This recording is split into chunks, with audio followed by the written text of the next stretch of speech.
Hello mga loves! For today's video, samahan niyo naman po akong magluto ng ginisang Adidas. And baka po nagtataka kayo ay mukhang gamit na yung mantika at kawali. Yes mga loves, dahil di ko na po pinakita lutuin yung ulam ng mga anak ko, which is yung kanilang ham. Oh, ayan, napa-English ng one words ang atin nyo girl, plus ito pa.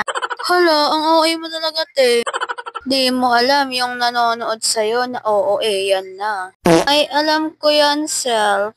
Well, kailangan mo maging OA o ano pa man. Because the gravity of the earth. Charis.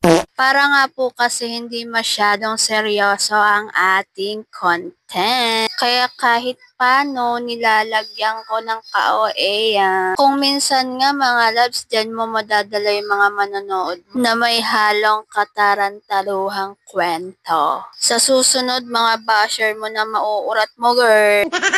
Ay okay lang yan, at least nagkaroon sila ng ambag ang panoorin yung content ko. So ayun mga loves, napakwento na naman ng atin yung girl.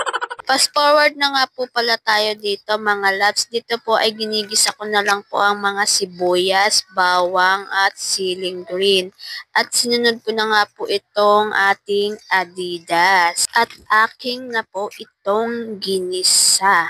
O di ba mga loves, kapag about lang talaga sa content mo, parang akala mo tahimik ang mundo. Hindi ko talaga kaya na walang ka-OA dito sa aking video mga loves. Yung para bang nabagsakan ka ng langit at lupa sa sobrang seryoso ng mga sinasabi mo. Diba? So ayun po, balik po tayo sa seryosong usapan. Nilagyan ko din po pala siya ng spring onion, pang-paarte lang po ng ating niluto.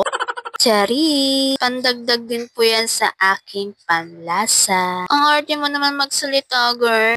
Baka mamaya maartehan din sila sa'yo. Anyway, mga loves, kung umabot po pala kayo hanggang dito is baka po pwede kaming palambing sa aming YouTube channel and sa aming page. Salamat! Shout out nga po pala sa aking partners na hindi pa naliligo gaya ko. And finally, mga loves, tapos na po ang ating ginisang Adidas. Oh my God! Wow! Ang OA, wala pa, sinasalin ko pala.